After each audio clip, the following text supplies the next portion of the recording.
বিদ্যুৎ গ্রাহকদের প্রবল আপত্তি সত্ত্বেও প্রিপেইড মিটার স্থাপন করতে গিয়ে আজ রবিবার গাইবান্ধা জেলার গোবিন্দগঞ্জ উপজেলার বিশ্বনাথপুর গ্রামে তীব্র জনরোষের মুখে পড়েন বিদ্যুৎ বিতরণকারী সংস্থা কর্মীরা। বিশ্বনাথপুর মোন্নাপাড়া এলাকায় মিটার লাগানোর চেষ্টা করলে ক্ষুদ্র স্থানীয় জনগণের কর্তৃপক্ষের ধাওয়া করে এলাকা থেকে সরিয়ে দেন।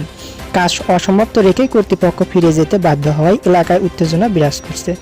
স্থানীয় সূত্রে জানা গিয়েছে, Northern electronic supply PLC NESCO এর অধীনে এই এলাকার প্রিপেইড মিটার বসানোর কাজ চলছিল, কিন্তু শুরু থেকেই এলাকার সাধারণ গ্রাহকের এই মিটার স্থাপনের বিরুদ্ধে ছিলেন। আজ মিটার বসানোর দল গ্রামে প্রবেশ করলে কয়েক শত মানুষ একত্রিত হয়ে বিক্ষোভ শুরু করেন এবং কাজ বন্ধর দাবি জানান। পরিস্থিতিতে সামলা দিতে না পেরে এবং জনগণের ধাওয়ার মুখে কর্তৃপক্ষ দ্রুত এলাকা ত্যাগ করতে বাধ্য হন। জনরোষের মূল কারণ প্রিপেইড মিটারের অসুবিধা। গ্রাহকদের এই তীব্র প্রতিবাদ মূল কারণ হলো প্রিপেইড মিটারের অবস্থা অতিরিক্ত বিলের বোঝা। ক্ষুব্ধ গ্রাহকরা অভিযোগ করেন যে প্রিপেইড মিটার ব্যবস্থা তাদের জন্য ভোগান্তি ছাড়া কিছুই দিতে হচ্ছে না। তাদের প্রধান অভিযোগ,